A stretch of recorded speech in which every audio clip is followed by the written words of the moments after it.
Muy buenas tardes con todos. Qué gusto estar en una reunión más. Ya acabo de revisar los problemas del audio, entonces vamos a iniciar la clase del día de hoy. Igual, saludar a aquellos que nos van a ver en diferido.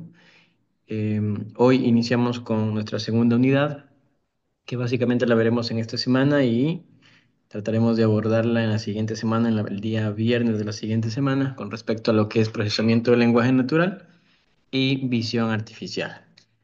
Pero hoy, el día sábado, vamos a iniciar con procesamiento del lenguaje natural. Entonces, dentro de los objetivos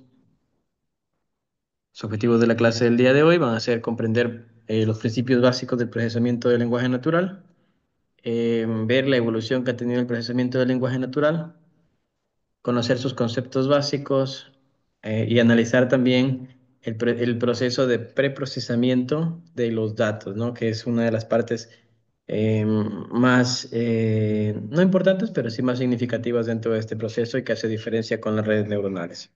Entonces, para iniciar con la introducción al procesamiento del lenguaje natural, vamos a iniciar con algunas perspectivas. Déjame traducir esto. Con algunas perspectivas y algunas situaciones que están relacionadas con el estado del arte. Bueno, el procesamiento del lenguaje natural, si bien nace, o todo nace, todo esto de esta situación o esta temática de la inteligencia artificial se ve muy relacionada con el test de Turing, ¿no? Aquella gran pregunta que hasta el día de hoy sigue sin ser contestada al 100%, que hace referencia a ¿realmente las máquinas pueden pensar? ¿Sí? Y encontramos una conceptualización o una aplicación, un concepto que da Turing, ¿no? A través de su test, ¿no?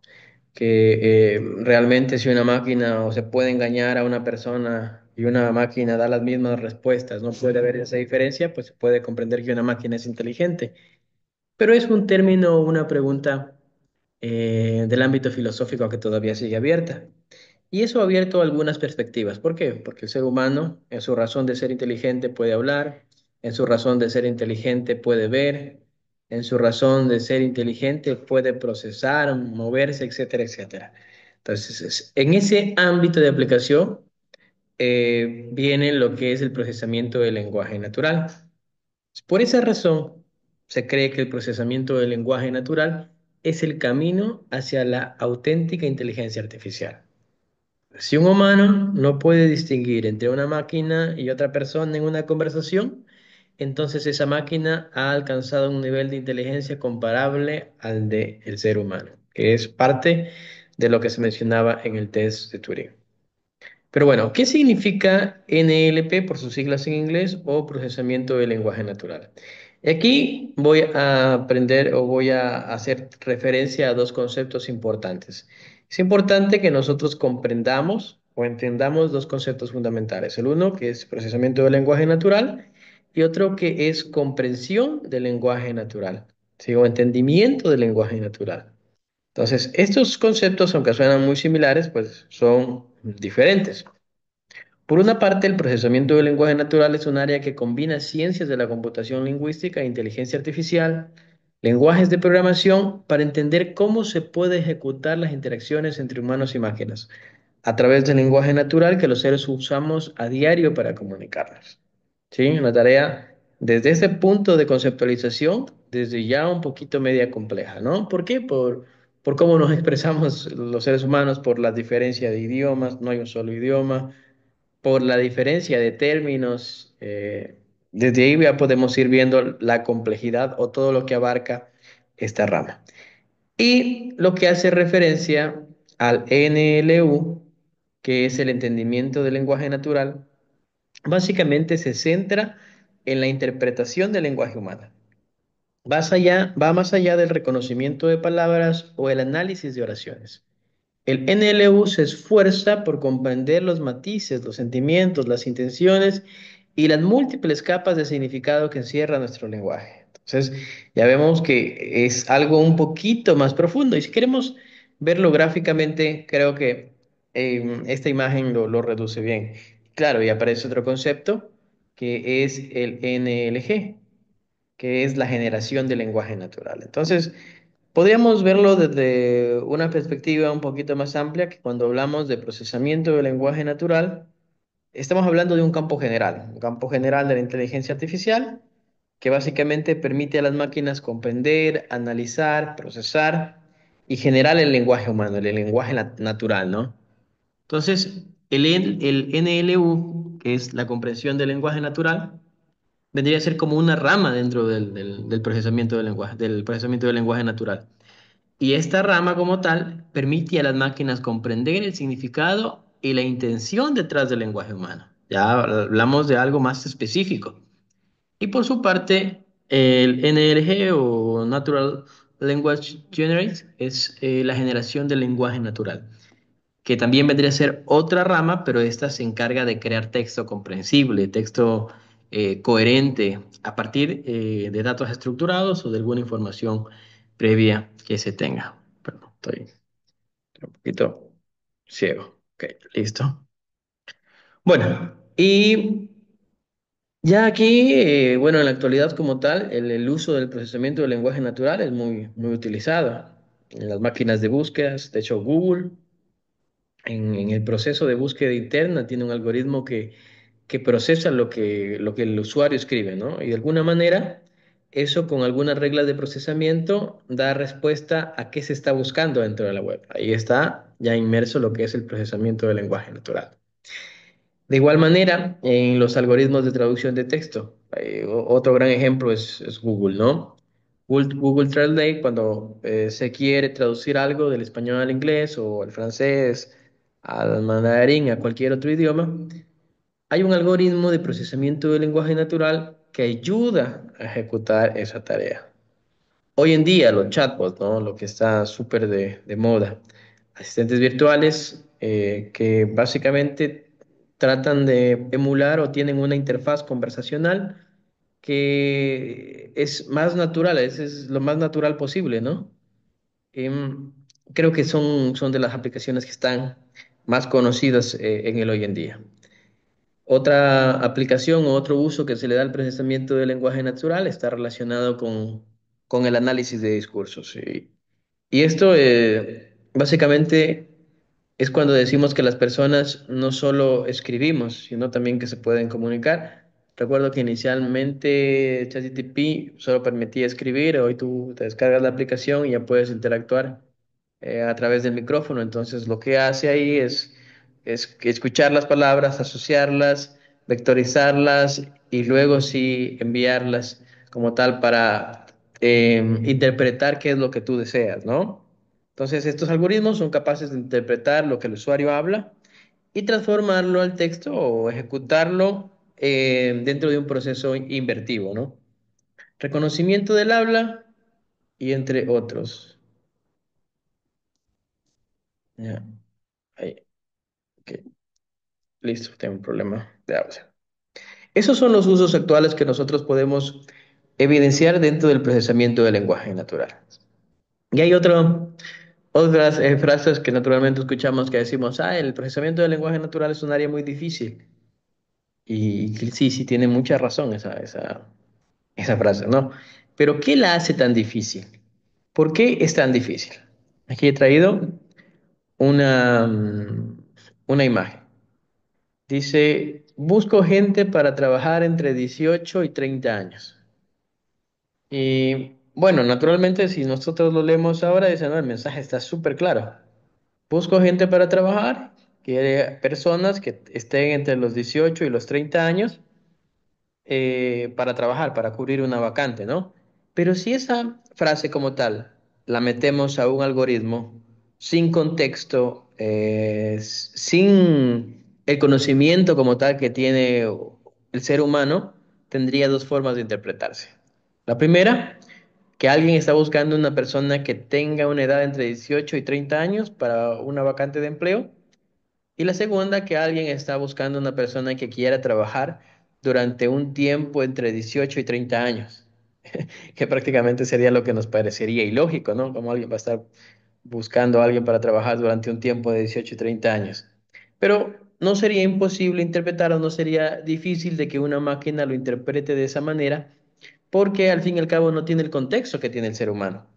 Para los seres humanos, pues naturalmente la segunda opción podría ser un poco ridículo.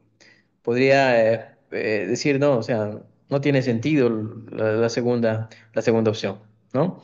Pero en el caso de un algoritmo puede ser perfectamente posible, porque, repito, él no tiene el contexto, no tiene la experiencia que el ser humano como tal la tiene. Y podríamos dar respuesta a la pregunta que se había planteado. El procesamiento del lenguaje natural tiende a ser un poco, o tiende a tener en aclive sus niveles de dificultad, porque el lenguaje humano en sí mismo es difuso, es ambiguo y requiere muchísimo contexto. A veces ni siquiera se es tan explícito en lo que escribimos o en lo que decimos y comienza a presentar ambigüedades en algunos casos. Entonces, eh, ahí la razón, ¿no? Ahí la razón del por qué el procesamiento del lenguaje natural suele ser difícil. Incluso a veces en los términos que nosotros mismos utilizamos de una región a otra suelen cambiar. Tratamos de decir lo mismo y naturalmente utilizamos a veces términos que no están ni siquiera en el léxico humano. Entonces, es un poco complicado ya entrarnos en esos aspectos. Y algunos de ustedes se preguntarán, ¿y esta área del procesamiento del lenguaje natural como tal es nueva? ¿Tiene algunos años? ¿Apareció igual con la inteligencia artificial? ¿Cuáles básicamente son los principios que ha tenido el procesamiento del lenguaje natural? Y aquí he traído una gráfica un poquito interesante, un poquito relacionado con la experiencia lingüística y el uso del machine learning. Y nos vemos que por allá, por los años 50 y los años 90, estaba muy de moda lo que eran los sistemas basados en reglas. Perdón, básicamente en este periodo los sistemas no aprendían automáticamente las reglas del lenguaje, sino que los programadores definían manualmente todas las reglas gramaticales y sintácticas. Entonces, me parece que en la primera clase nosotros vimos una diferencia en qué era o cuál era lo que diferenciaba Machine Learning con programación. Básicamente, estos sistemas basados en reglas se basaban en conocimiento lingüístico formal con estructuras programadas para interpretar y generar texto. Entonces, eran reglas sobre regla, y lógicamente eso hacía que existen unas limitaciones, como por ejemplo no escalaban bien. Imagínense, cada nuevo idioma o dominio requería una programación manual, eso era completamente tedioso. Entonces, a raíz de ahí se viene la conceptualización de lo que se denomina la estadística de corpus, que aparece desde los 90 hasta el año 2000. Y este concepto de corpus es un concepto que vamos a topar un poquito más adelante, pero que se utiliza hoy en día dentro del procesamiento del lenguaje natural. Entonces, se introduce ¿y qué es el corpus? El corpus, bueno, me adelanto un poco, es básicamente grandes conjuntos de textos. Entonces, se introduce el uso del corpus y modelos probabilísticos para analizar el lenguaje. En lugar ya de existir reglas explícitas como lo hacíamos con el sistema basado en reglas, los algoritmos aprendían distribuciones de probabilidad de palabras y construían frases basadas en estos patrones. Entonces esto sí tuvo un impacto muy significativo. De hecho, es la raíz para poder entrarnos a lo que hoy se conoce como Machine Learning. Se empezaron a entrenar algoritmos con grandes volúmenes de texto de la web, lo que básicamente mejoró la fluidez y la precisión del procesamiento del lenguaje natural. ¿Qué limitaciones tenían estos? No entendían el significado de las palabras, solo su frecuencia y la probabilidad de contexto. Entonces, lógicamente había un paradigma que romper, ¿no? Y es ahí cuando aparece el Machine Learning como nuestro ente salvador, nuestro paradigma salvador, digámoslo así.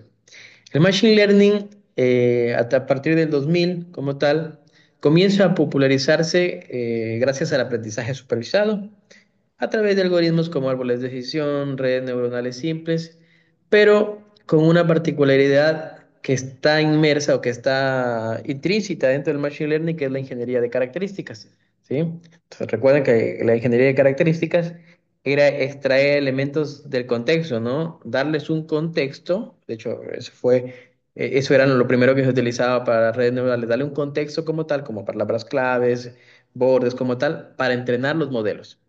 Entonces, se comenzó a automatizar parcialmente el aprendizaje del lenguaje, pero aún se dependía de estas, de expertos como tal, de personas que definan esas características del texto, que básicamente son importantes. Entonces todavía había como que esa intervención humana como tal, porque recuerden que el uso del procesamiento del lenguaje natural, mientras menos intervención humana se tenga, pues lógicamente, ¿qué quiere decir? Que nuestros modelos son mucho mejores, ¿no? ¿Qué limitaciones tenía? Pues no aprovechaba básicamente los datos no estructurados y requería intervención humana. Creo que esas son parte de las grandes limitaciones que se podía connotar en este modelo. Y en la actualidad, ahora a partir del 2014, gracias a la democratización del acceso de las GPU, de los servicios en nube, los modelos profundos se vuelven más viables. ¿Por qué digo gracias a la democratización de los GPUs? Porque gracias a las GPUs que podemos hacer o hacer el procesamiento de estos modelos matemáticos. Porque sin ellos, pues sería un poquito medio complejo. Y es aquí, en este punto donde tal, donde el uso de redes neuronales profundas permite aprender representaciones del lenguaje de manera autónoma. Entonces, no requiere ya de la ingeniería de características, es decir, ya no se requiere de modelos que aprenden a través de representaciones, sino que aprenden directamente desde el texto. Y, lógicamente tiene un gran impacto. ¿Cuál es el impacto? La traducción automática, los chatbots, la generación de texto, algunos de los usos, perdón, algunos de los usos que vimos en la diapositiva anterior. ¿Que tiene limitaciones? Claro, por supuesto, aún sigue teniendo algunas limitaciones que tienen que ver con los requerimientos computacionales y la necesidad de grandes volúmenes de datos para el entrenamiento. Entonces, que ha existido un avance, sí, que hoy en día está en manos del deep learning, del aprendizaje profundo, y básicamente ha progresado en dos vertientes principales, como se muestra aquí en la imagen. El entendimiento de texto, que está a mi izquierda, y el aprendizaje de representaciones, que está a la derecha. ¿Qué es esto del entendimiento del texto? Eh, bueno, se refiere básicamente a modelos especializados en tareas lingüísticas, tareas concretas, como la morfología, el sintaxis y la semántica. Estos modelos pues son altamente precisos, pero en una sola tarea, no son multitask, como son las representaciones de aprendizaje. Es decir, se utilizan en una sola tarea y son extremadamente precisos, pero tienen esa limitación de que no pueden ser multitask. A diferencia de lo que son el aprendizaje de representaciones, que se basa naturalmente en redes neuronales profundas y permite construir las arquitecturas que pueden realizar múltiples tareas en el procesamiento del lenguaje natural. Entonces, lógicamente, utiliza vectores matemáticos para representar palabras, frases o documentos. Y si dos palabras tienen vectores cercanos, pues significa que tienen una relación semántica fuerte. Lo que hacen los vectores de palabra es convertir cada palabra en una serie de números para entender las relaciones semánticas. Eso más o menos funciona como lo vimos en el ejemplo anterior, donde habíamos bajado el dataset con los índices y el diccionario y cada número correspondía a una frase. Los vectores de frase pues convierten oraciones complejas en números para capturar el significado general y no solo palabra por palabra. Y los mecanismos de atención ayudan a los modelos a enfocarse en palabras más importantes de una oración en lugar de tratarlas a todas por igual. Entonces, de hecho, este último es muy importante, ya lo vamos a ver un poquito más a profundidad. Por favor, denme un minutito nomás. Ya la grabación. Ok, bueno,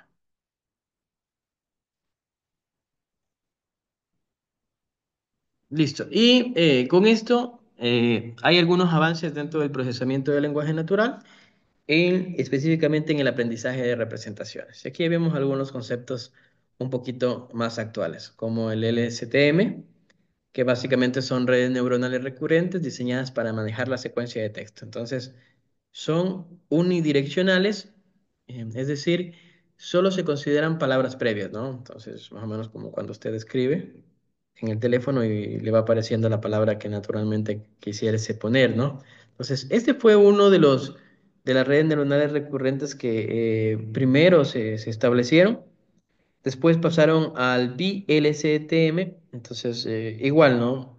Son muy similares a la versión del LSTM inicial, pero lo que hacen es básicamente procesar el texto en ambas direcciones, es decir, ir hacia adelante e ir hacia atrás, capturando básicamente más el contexto como tal, ¿no? Los transformers como tal, que vamos a ver si aplicamos un modelo como tal, transformers, el día de mañana, lo que hacen es, basado en lo que denominamos anteriormente los mecanismos de atención, permite analizar todas las palabras de una oración al mismo tiempo. Entonces, en lugar de procesarlas secuencialmente como las hace el LSTM y el VLSTM, lo que hace es hacerlo todo en un mismo tiempo y el Reformer, que básicamente es una versión mejorada del Transformer, pero que mejora los costos computacionales. Esa es básicamente la diferencia. Entonces, parte de los conceptos básicos que vamos a ver el día de hoy, creo que si vamos a hablar de procesamiento del lenguaje natural,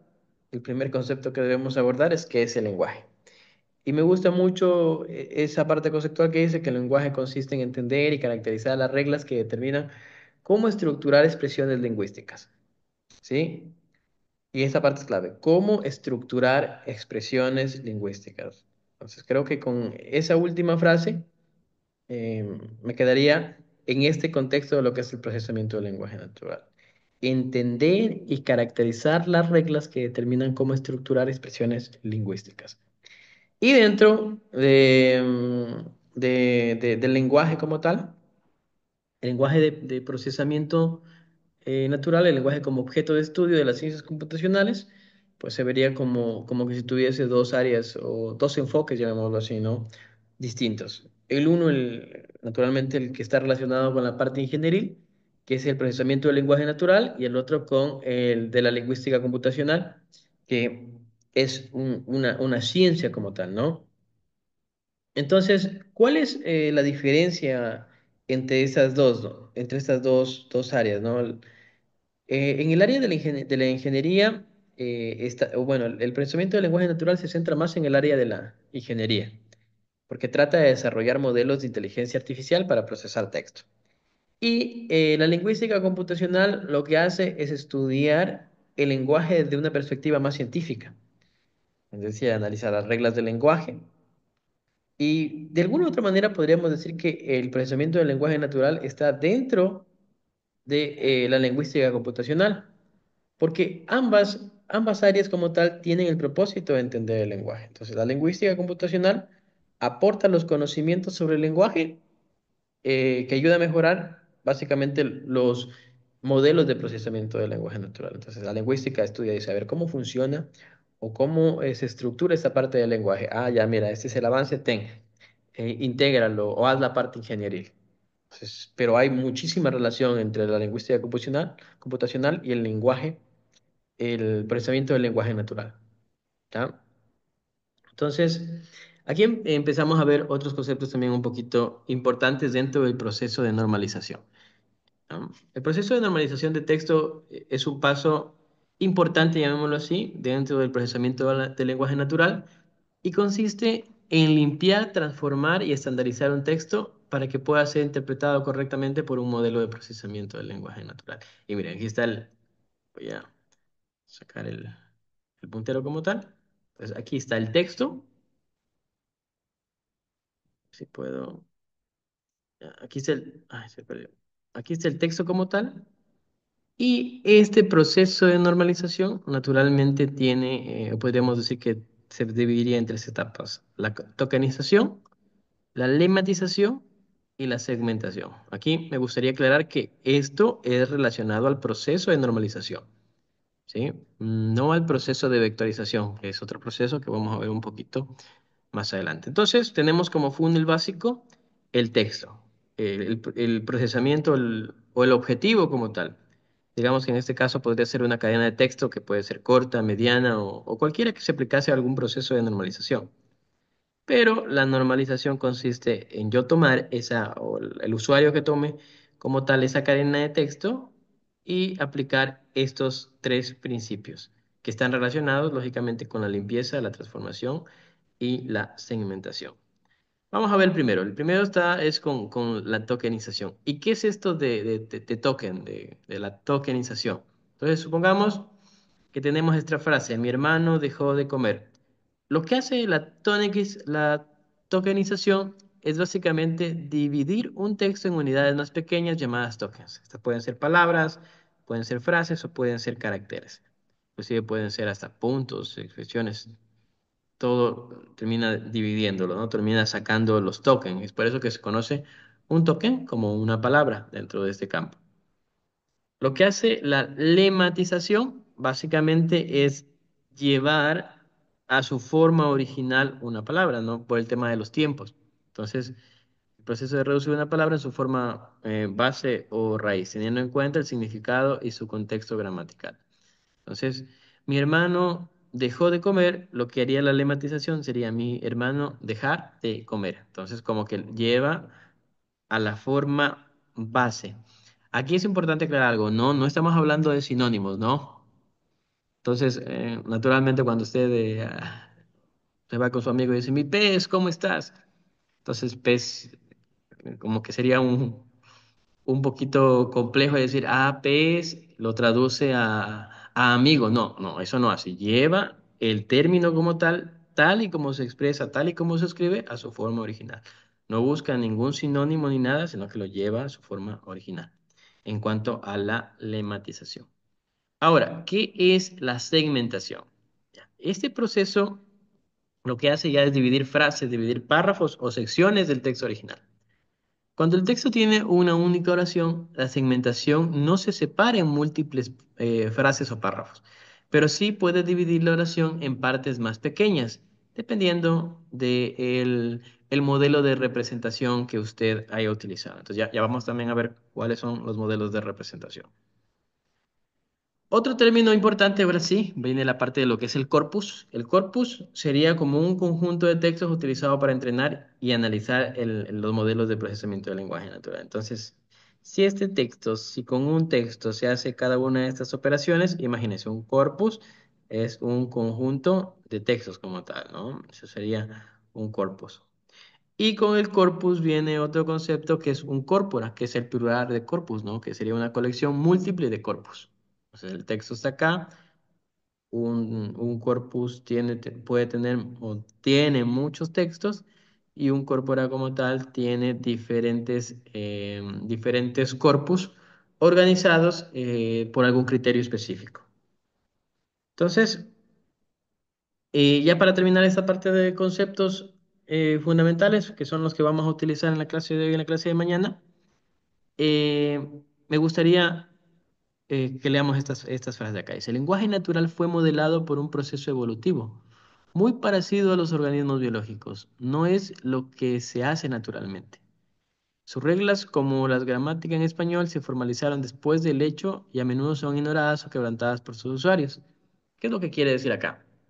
Que no es que todos los seres humanos hablamos conforme están escritas las reglas gramaticales. O primero existieron las reglas gramaticales y luego se hicieron se comenzaron a conversar. No, este es un proceso biológico como tal. El ser humano, a raíz de de toda su historia, ha ido mejorando su léxico, ha ido mejorando la forma en cómo comunicarse, aunque en la actualidad todavía seguimos rompiendo drásticamente las reglas gramaticales, sobre todo en nuestro idioma español, que es muy diverso y se presta para hacer muchas adecuaciones que no están ni siquiera escritas, ¿ok?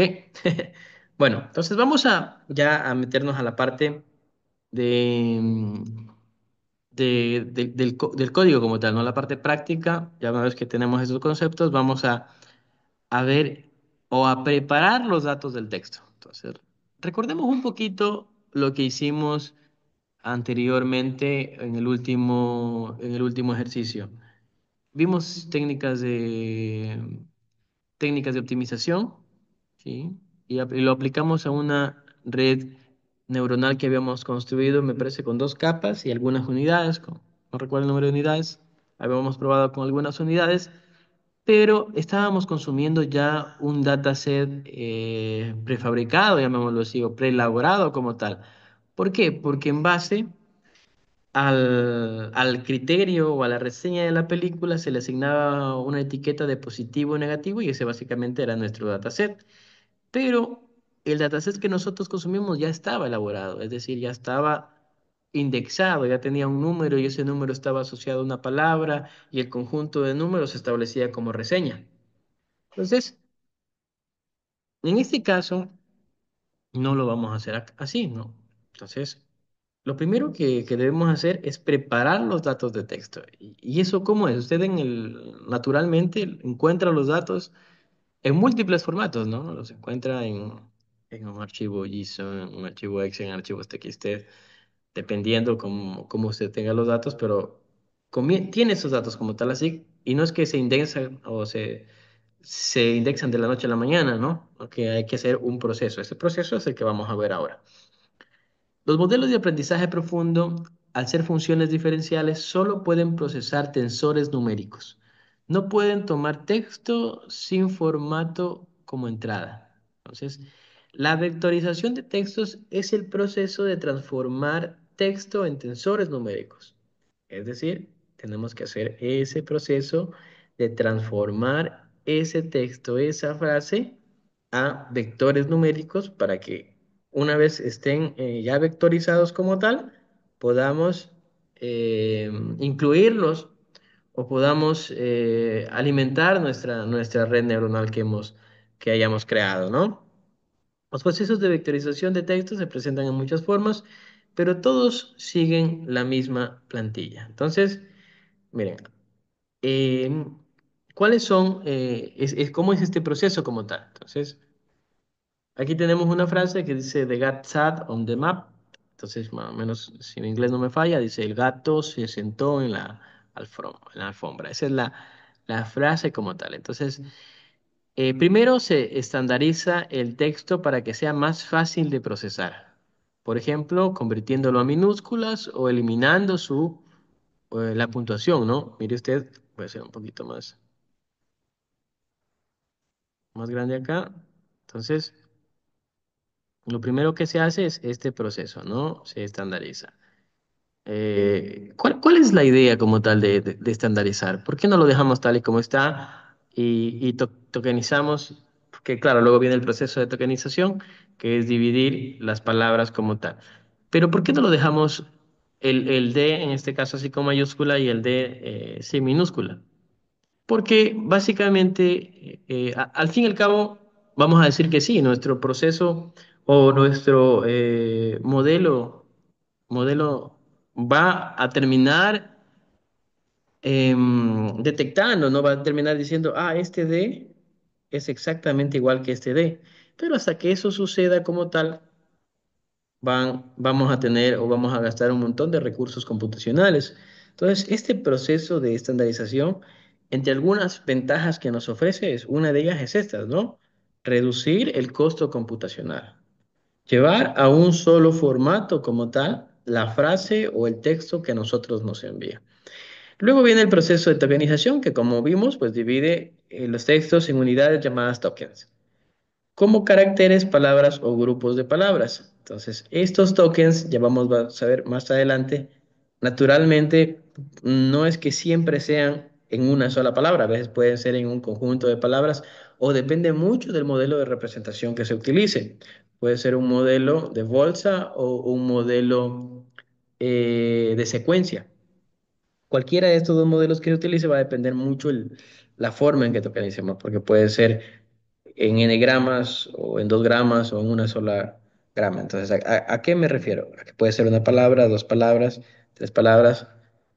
Ese es el proceso de tokenización, dividir el texto en unidades.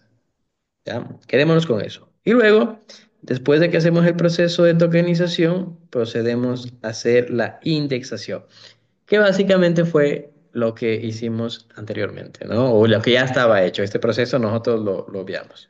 Entonces, el 3 corresponde a la palabrita de, el 26 corresponde a la palabrita CAD y así sucesivamente. Es decir, darle un número entero a la frase. Y después de eso, pues aplicar alguna capa o alguna técnica para hacer embedding o para hacer codificación en caliente. Entonces, pero en definitiva es cualquiera de las dos.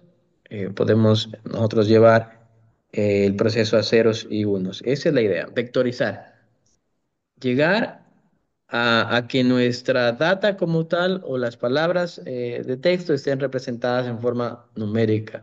Entonces, de esa manera nosotros podemos o vamos a poder alimentar nuestro modelo. Eso hay que tenerlo muy claro. La normalización de textos y la vectorización de textos son dos procesos fundamentales en el procesamiento del lenguaje natural, pero cumplen roles distintos dentro de la cadena de procesamiento.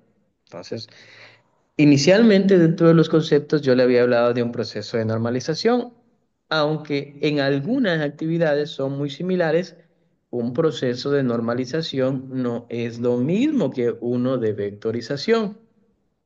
El proceso de normalización lo que trata de hacer es preparar y estandarizar el texto para que sea más fácil de analizar.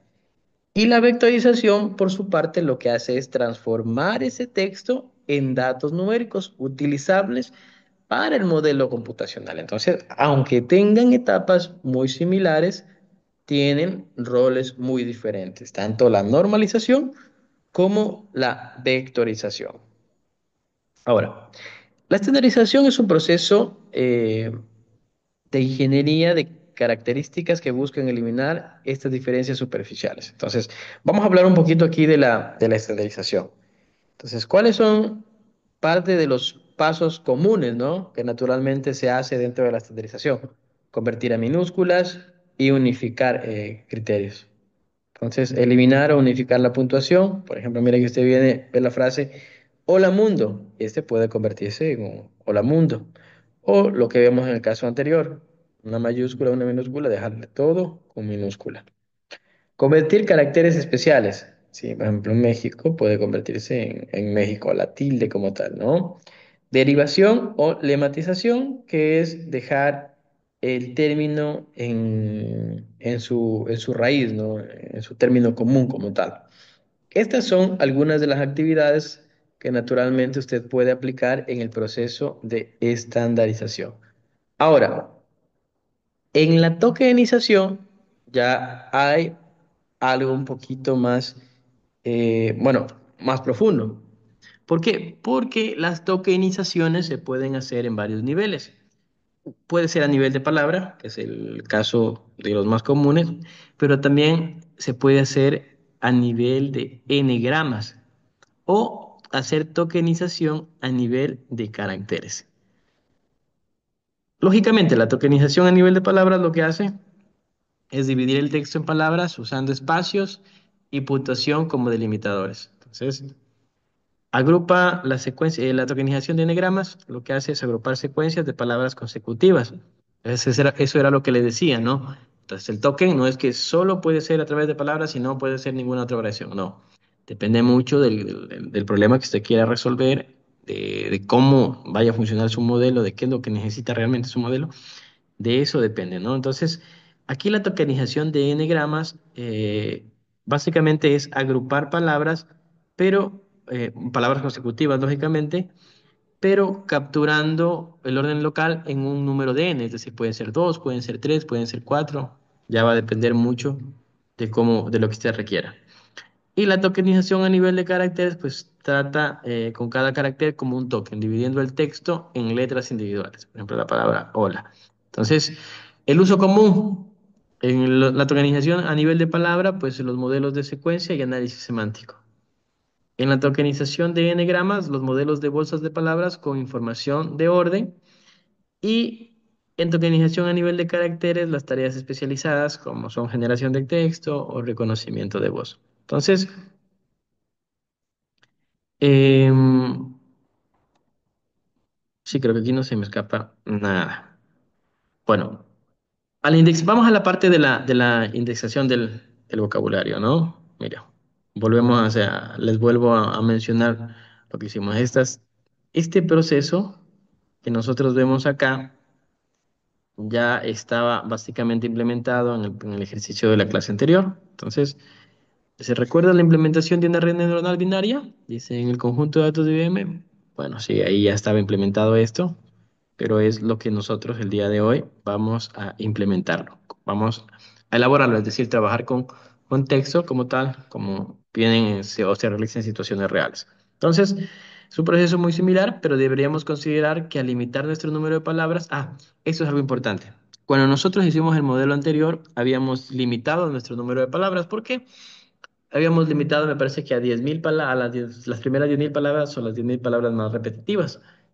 Pero, bueno, la idea que utilizamos ahí, o el concepto, o la justificación que utilizamos fue que de alguna otra manera, pues mejorábamos el coste computacional. Porque si teníamos 20.000 palabras, pues lógicamente nos íbamos a demorar más, se iban a hacer las matrices un poco más grandes, y puede ser que una palabra pues solo sea utilizada una vez dentro de todas las reseñas. Entonces, por eso fue que eliminamos. Entonces, puede aparecer un token que no es en el vocabulario. Listo. Pero también nosotros debemos tener en cuenta esto, ¿no? Que no siempre en nuestro diccionario vamos a tener todo un vocabulario completo. Entonces, imagínense que dentro de una reseña hay una palabra específica, ¿no? Se me ocurre que las películas tienen una reseña en inglés y dentro del inglés, del idioma inglés hay una palabra que dice, o el nombre de la película es La Chirimoya Vengadora, se me ocurre, ¿no? Entonces, eh, ese término chirimoya no está dentro del diccionario del habla inglés, entonces es una palabra o es un token que no está en ese el vocabulario. Entonces también nosotros debemos tener en cuenta eso al momento de que vayamos a hacer este proceso de conversión. Entonces, estos pasos implementados en Python puro como tal, se verían algo así. Entonces aquí sí voy a permitirme compartir. Ya, sí. Y este código, de hecho, en algún drive ya lo he ordenado un poquito mejor. Si usted puede verlo, lo he ordenado un poquito mejor. He puesto dos carpetitas de redes neuronales y lo que vamos a ver ahora, que es el procesamiento del lenguaje natural. Hoy vamos a ver estos tres archivitos. Entonces me gustaría, por favor, que usted se descargue el primero que dice vectorización con Python puro. Sí, para que lo vayamos revisando y vayamos viendo cómo sería implementar solo con Python todas estas funcionalidades, desde la estandarización, la tokenización, la construcción básicamente del diccionario, la codificación y la decodificación también, ¿no? Entonces, mire, bueno, lo primero que hacemos acá es declarar la clase, ¿no? Declarar la clase y esta clase como tal tiene pues algunos métodos y el primer método que tenemos es estandarizar. Lo que hace aquí es retornar el texto sin mayúsculas ni puntos, ni puntuación. Entonces, esto es lo que haría nuestra primera función. El segundo método haría el proceso de tokenización, es decir, devolver una lista como tal en el cual solo estén palabras. Eso es lo que haría el proceso de tokenización. Ahora, también necesitaríamos una función para construir un diccionario que asigne un criterio único a cada token del dataset. Entonces, cuando hablamos de criterio único, estamos hablando de que al numerito uno le corresponde la palabra hola, al numerito 2 le corresponde la palabra mundo, al numerito 3 le corresponde la palabra bueno, ¿no? Entonces, hola mundo bueno. Entonces, así se va formando la palabra. Es decir, esta función haría eso, asignar un criterio único para cada token del dataset. Y el proceso de codificar, pues sería ya devolver ese número como tal. Y el proceso de codificar, pues sería básicamente todo lo contrario. Les voy a explicar el código y de ahí vamos a hacer una pequeña pausa, unos 5 minutos, para que usted pueda levantarse a tomar un poquito de agua, que es lo que también voy a hacer, para que usted lo pueda ejecutar. Entonces, en el segundo bloque, ¿qué es lo que tenemos, no? Se instancia la clase como tal y se crea un dataset de prueba. Si no estamos consumiendo ningún dataset, pero este dataset tiene tres reseñas, ¿no? Tiene tres pequeñas reseñas. Entonces hay erase, rewrite, erase again, and then. and Puppy Blooms. Puppy Blooms, ¿ok? Entonces tiene estas tres reseñas como tal. ¿Y qué es lo que hago? Crear la instancia y llamar a la función, ¿no? A la función makeVocabulary, que básicamente lo que hace es lo que le mencionaba, asignar. Es decir, a este dataset lo que voy a hacer es buscar esta palabrita y asignarle un número. Esta palabrita, asignarle un número. A esta palabrita, asignarle un número y así hasta terminar con estas tres reseñas. Lógicamente, si ya aquí, por ejemplo, ¿cuál palabra ya está repetida? Parece que ninguna está repetida, no. Ninguna está repetida, pero si es una repetida, pues la asignaría una sola vez, ¿no? Con eso crearíamos el dataset de palabras y el index con el diccionario, es decir, o el diccionario como tal. El diccionario tiene el index, la clave y el valor. Entonces, la clave sería el número y el valor sería el contexto. Está en la unidad uno sí, correcto. Me parece que estaba mandando un mensaje. A ver, perdón, vamos a ver cuál es el link para descargar. Ah, sí, el link para descargar. Ya, denme un minuto y les vuelvo a compartir. Aunque está en el aula virtual, pero voy a compartirlo nuevamente. ¿Ya?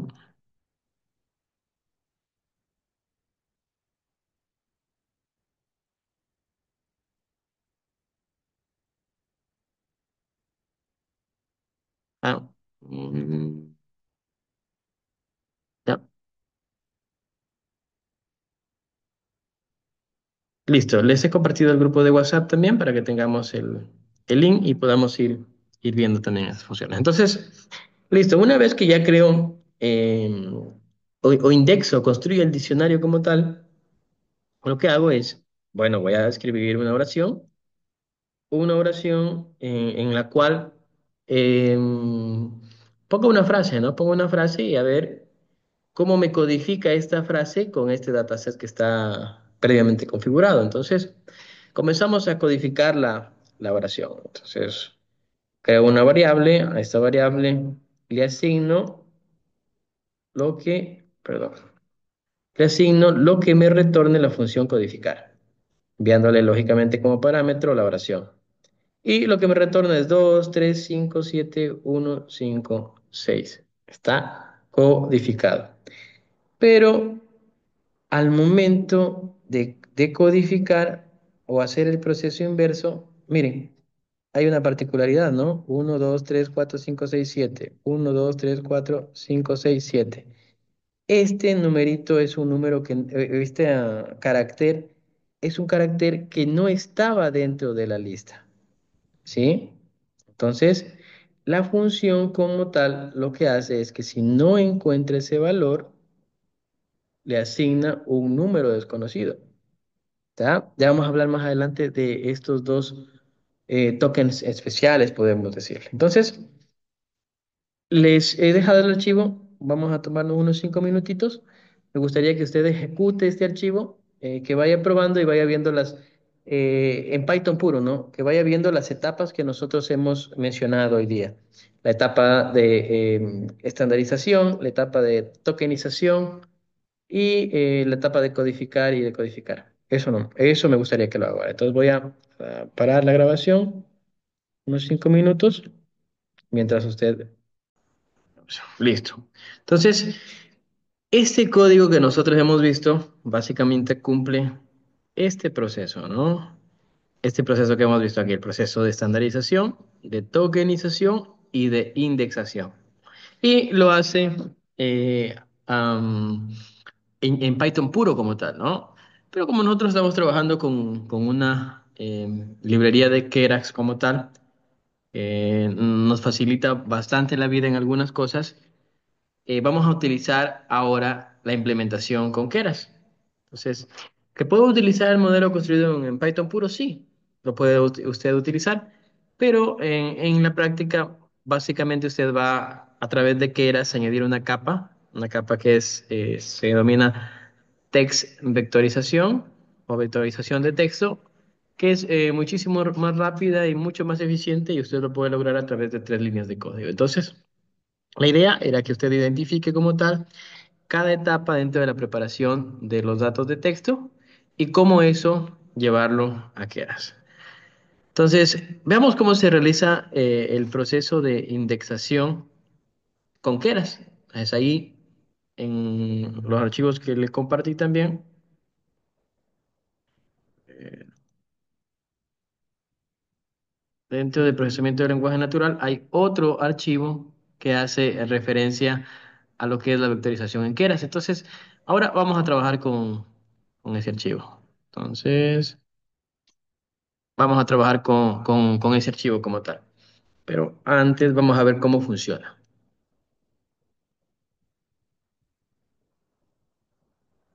Sí. Mm, Déjenme ver, parece que no pueden verla.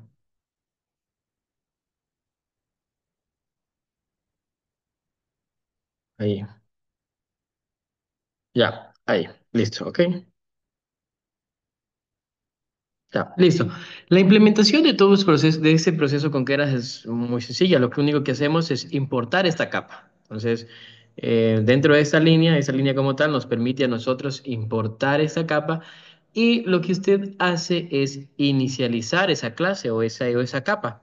Entonces, le pone usted una variable, en este caso yo le he puesto text vectorización y he comenzado a configurar los parámetros.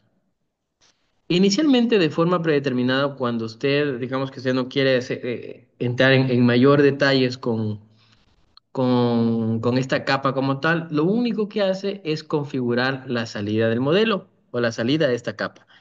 Y lo que va a hacer esta capa es tomar los, llamemos así, tomar los archivos o los datos o tomar el texto como tal, convertirlo, hacer todo el proceso de estandarización, el proceso de tokenización y el proceso, todos los procesos que son necesarios y devolverle indexado, es decir, ya el numerito con la palabra. Entonces, esto es claro, siempre y cuando usted configure como salida que sean números enteros. Entonces, esta capa lo que hace es estandarizar de forma predeterminada a minúsculas y eliminar la puntuación. Y en el proceso de tokenización, lo que hace es dividir los espacios en blanco. Entonces, si usted solo pone el tema de salida, el resto de parámetros usted los va a adquirir por defecto. Y ahora va a decir, profe, ¿estos son los únicos parámetros que se puede configurar? No, tenemos un montón de parámetros. De hecho, voy a permitirme copiar este enlace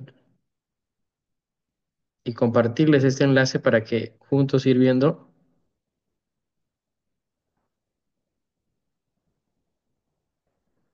¿Ya? Les envié.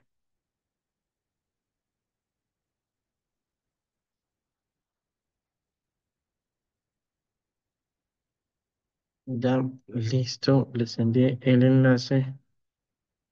Ya, déjenme ver. Perdón, perdón. Ya, y aquí está los parámetros como tal. Los parámetros que tiene esta capa.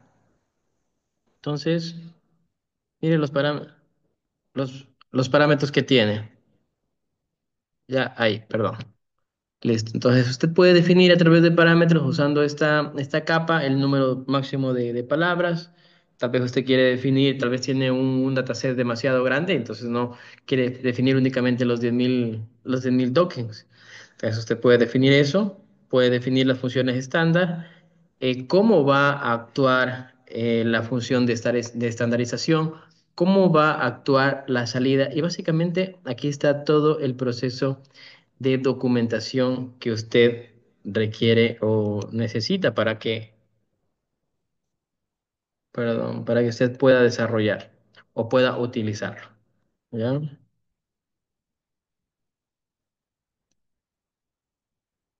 Ya, listo. Entonces, hay algo muy flexible que nos permite hacer esta capa, que si bien nosotros podemos definir las, las propiedades por defecto. Sin embargo, también nos permite crear funciones para que nosotros podamos personalizar la forma de estandarización. Entonces, recuerde que por default viene una, pero si usted necesita otra forma de tokenizar, otra forma de separar las palabras o tomar tal vez en consideración solo expresiones regulares. O sea, la forma que usted desea puede crearla en una función y lo que usted hace es asignar ese parámetro a la función declarada. Entonces aquí también he traído otro ejemplo en lo que es el proceso de estandarización y el proceso de tokenización. Entonces, en este caso estoy utilizando como proceso de estandarización una función propia. Entonces lo hice de una manera flexible. Y como proceso de vectorización, una función o un split como tal, es decir, separar o eliminar los espacios en blanco. Y como modelo de salida, permítame un momento, por favor. Ya, y listo. Entonces, como les mencionaba, esta capa es bien flexible. Usted puede configurar, vamos nosotros a utilizar algunos parámetros dentro de los ejercicios que vamos a hacer, pero no quería pasar desapercibido porque usted tenga pendiente esta flexibilidad de esta capa. Entonces vamos a ver un ejemplo como tal. Ahora sí, me voy acá, déjenme ver. Ah, listo. Entonces, mm, vamos a ejecutar. Lógicamente, ¿no? Lo que estoy importando las librerías, se está definiendo las las dos funciones y se está estableciendo se está estableciendo como tal la clase o la capa como tal y con los parámetros que ya están predefinidos o que ya les he conversado. Ahora, igual, voy a hacer la misma prueba con el dataset, con el proceso que les había mencionado, ¿no? Entonces, con ese dataset que lo probamos anteriormente con el proceso o el script escrito solo en Python.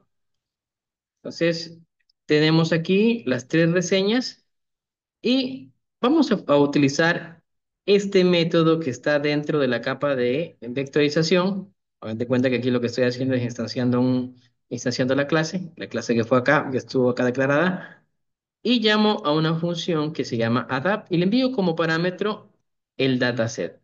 ¿Qué es lo que hace esta función? Esta función hace el proceso de indexación o el proceso de codificación que usted vio en el script de Python. Entonces, aquí básicamente está codificando. Vamos a ejecutarlo. Y mire, con esta función getVocabulary, usted obtiene el diccionario que previamente fue establecido a través de este dataset. Pero hay dos particularidades aquí. Eh, no sé si usted recuerda que le había mencionado que nosotros debemos establecer o considerar aquellas palabras que no están siendo utilizadas o las palabras que no existen dentro de ese dataset. Entonces, esta capa como tal siempre separa la posición cero para cuando un valor no existe y la posición uno para un valor desconocido. Y el diccionario de datos a través de nuestro dataset lo comienza a indexar a partir de la posición 2. Entonces, a partir de esa posición comienza a indexar todas las palabras que están en nuestro dataset. Ahora, transformar una oración de un texto en una forma de secuencia de índices, que es básicamente el ejemplo que también hicimos con el script de Python. Entonces, mire, en este caso nos devuelve el index asignado a cada palabra, el 7, el 3, el 5. Vamos a ver el 7. Vamos a ver, 0, 1, 2, 3, 4, 5, 6, 7. Es la palabrita y, ¿no? En este caso, y. De ahí, el 3 está asociado con la palabra write. 0, 1, 2, 3. Entonces, en definitiva, está indexando, está haciendo ese proceso que es muy necesario para nosotros poder enviar los datos a nuestra red neuronal. Aparte que nos da también otro dato, ¿no? El tamaño en este caso, del vector, que tiene 7 elementos, y los tipos de datos, que en este caso son enteros.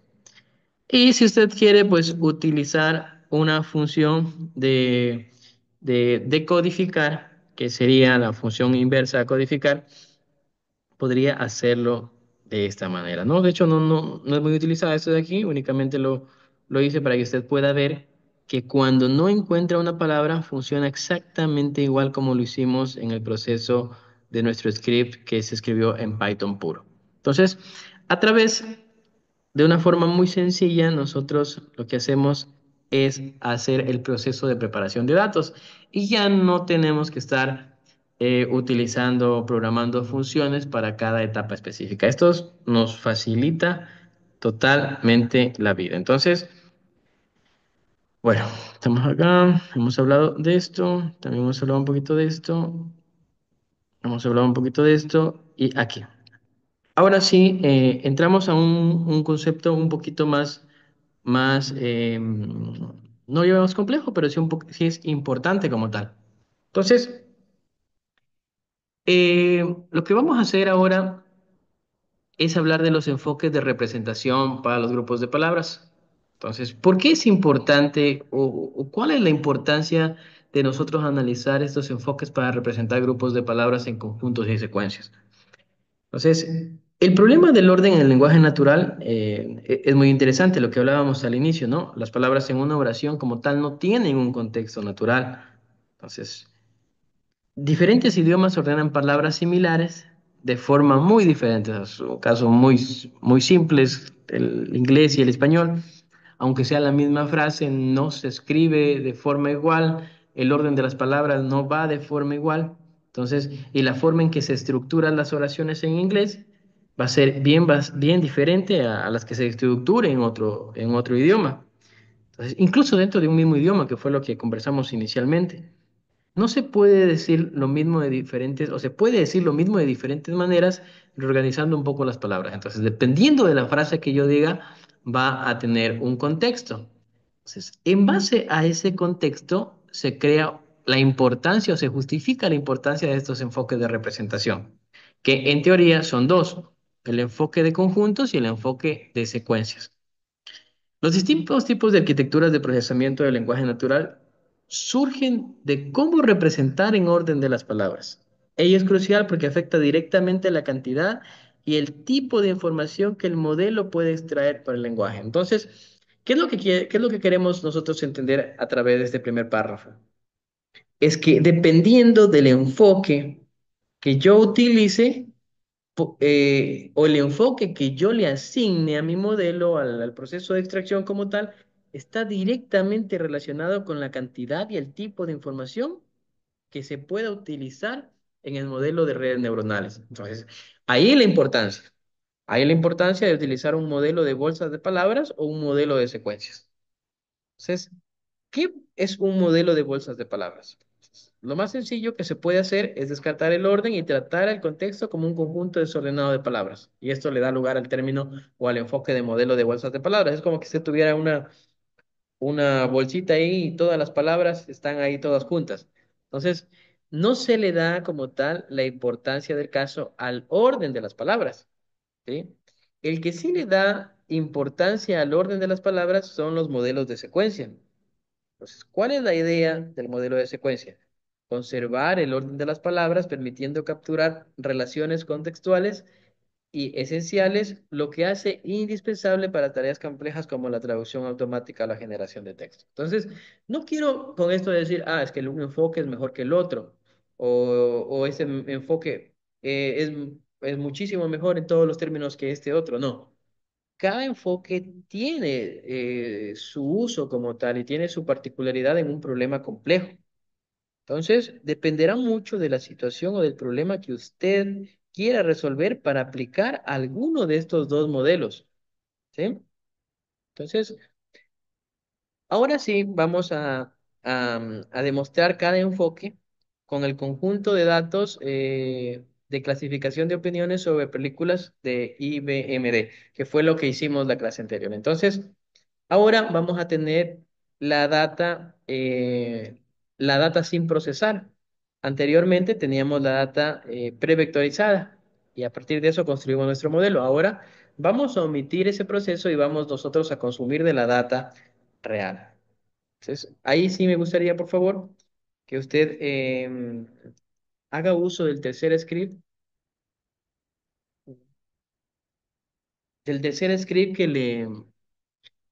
que le he colocado en la carpeta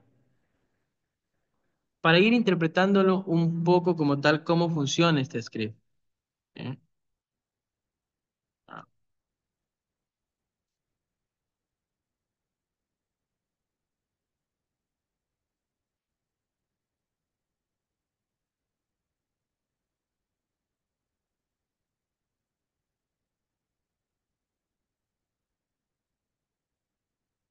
ya.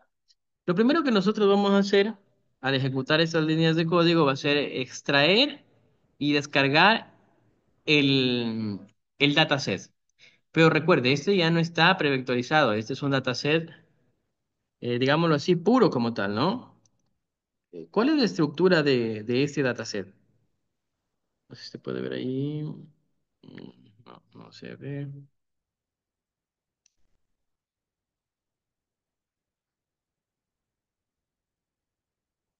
Ya, vamos allá. Listo. La estructura de este dataset es la siguiente. Usted en este momento tiene una vez que ha ejecutado eso, se ha descargado dos carpetas. La carpeta de entrenamiento y la carpeta de test. Y dentro de cada carpeta hay dos subcarpetas más que hacen relación a los comentarios positivos y a las reseñas negativas dentro de cada grupo. Entonces, si usted quiere descargarlo también, también le voy a compartir el link para que usted pueda ir viendo cómo está la data. Entonces, esta data como tal inicialmente va a tener estas dos carpetas, la carpeta de entrenamiento y la carpeta de test. Como nosotros habíamos dicho anteriormente en la clase anterior, que es recomendable, tanto en los procesos de Machine Learning como Deep Learning, establecer tres grupos. Entonces, lo vamos a hacer acá de manera similar. Un grupo de entrenamiento, un grupo de test y un grupo de validación. Ya vamos a separar una vez que ya hemos descargado los datos. Ahora, dentro de cada carpeta como tal hay dos carpetas más. Una carpeta, bueno, de hecho hay tres carpetas en el dataset original. Una con comentarios negativos, una donde se almacenan todas las reseñas negativas, otra donde se almacenan todas las reseñas positivas y básicamente si usted se lo descarga se le vería algo así. Todos los TXTs con la reseña. Y si abre una de las reseñas, pues básicamente usted va a encontrar ahí la reseña que usted haya seleccionado. Entonces, más o menos hay alrededor de un conjunto de 12.500 archivos de texto. Y cada uno contiene el cuerpo del texto de la crítica positiva o negativa. ¿Sí? Y estos nos van a servir a nosotros para entrenar el modelo que vamos a construir.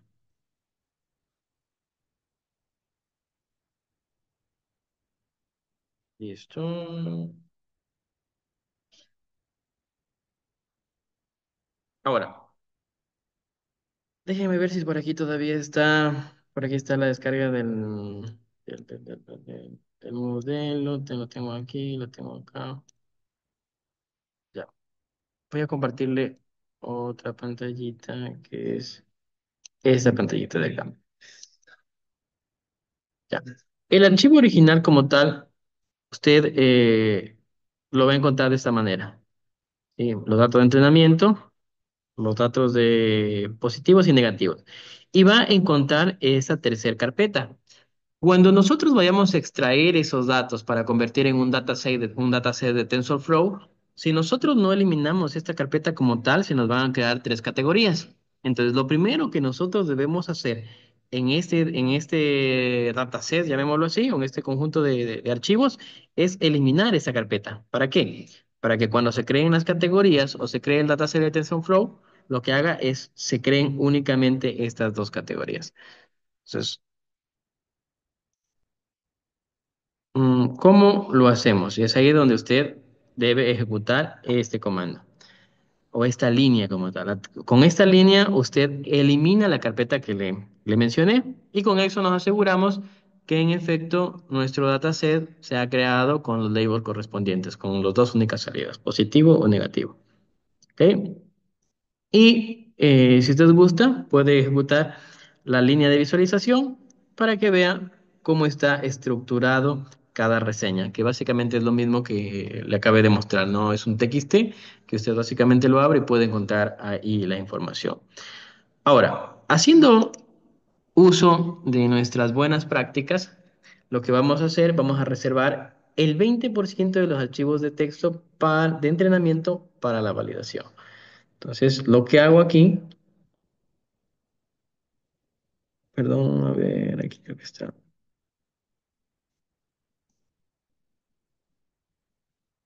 Ya, a ver,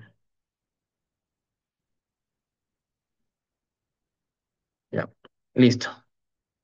Lo que hago aquí en esta sección es básicamente eh, tomar el 20% de los archivos de entrenamiento y utilizarlos para la validación. Y adicional a ello, lo que hago es mover esos archivos como tal a un nuevo directorio. Entonces, ejecútelo por favor. Al momento de que usted lo ejecute como tal, va a proceder a crearse ese nuevo conjunto de datos. Ahora, lo que necesitamos hacer es convertir un directorio de archivos de texto en un dataset de TensorFlow. Y eso nosotros lo vamos a hacer a través de estas líneas de código que se encuentran aquí, que ya le voy a explicar cómo funciona cada una de ellas. Entonces, por ejemplo, usted ahí, primerito lo que está haciendo es proporcionando un grupo de 32 ejemplos por interacción. ¿A qué me refiero? En la línea que usted dice ahí, size, lo que está estableciendo son los lotes.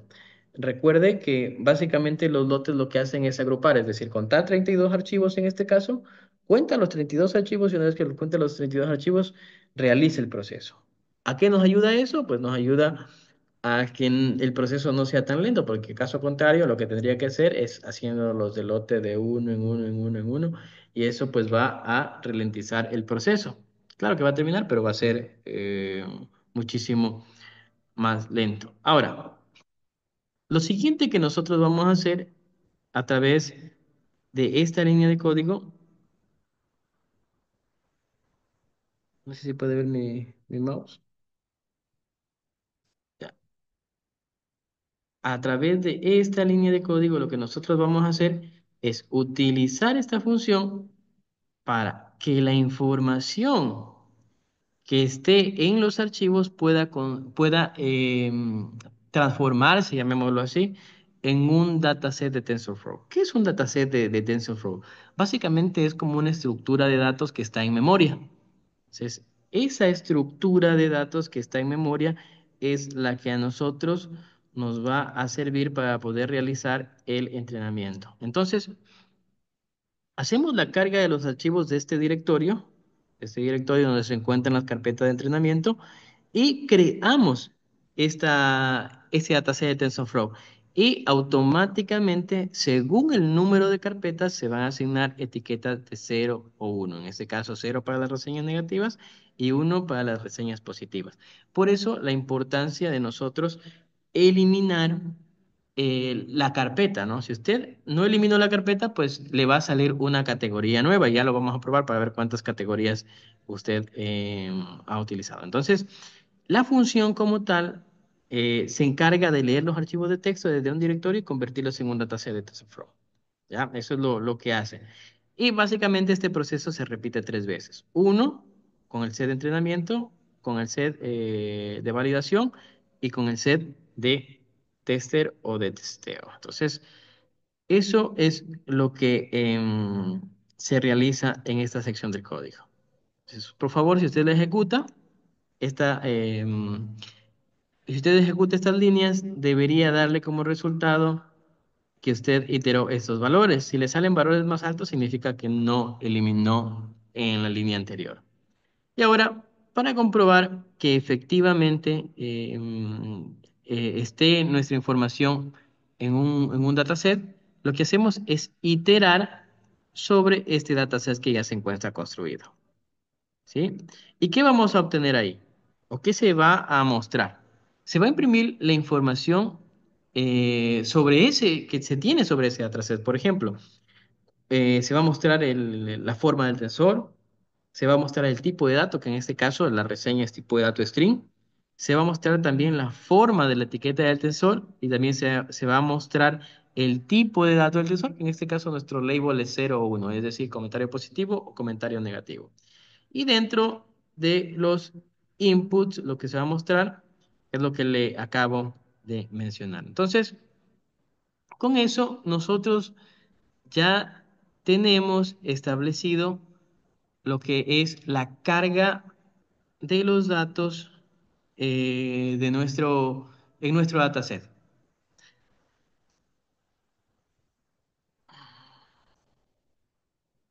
Voy a ver acá. Ya, listo. Ya. Ahora, lo que tenemos que hacer aquí, básicamente ya es aplicar el enfoque, uno de los dos enfoques que nosotros hemos visto, para luego pasar a la construcción de nuestro modelo. Entonces, estimados maestrantes, el día de hoy nos vamos a quedar hasta ahí. La verdad que tengo un... Déjame ver acá.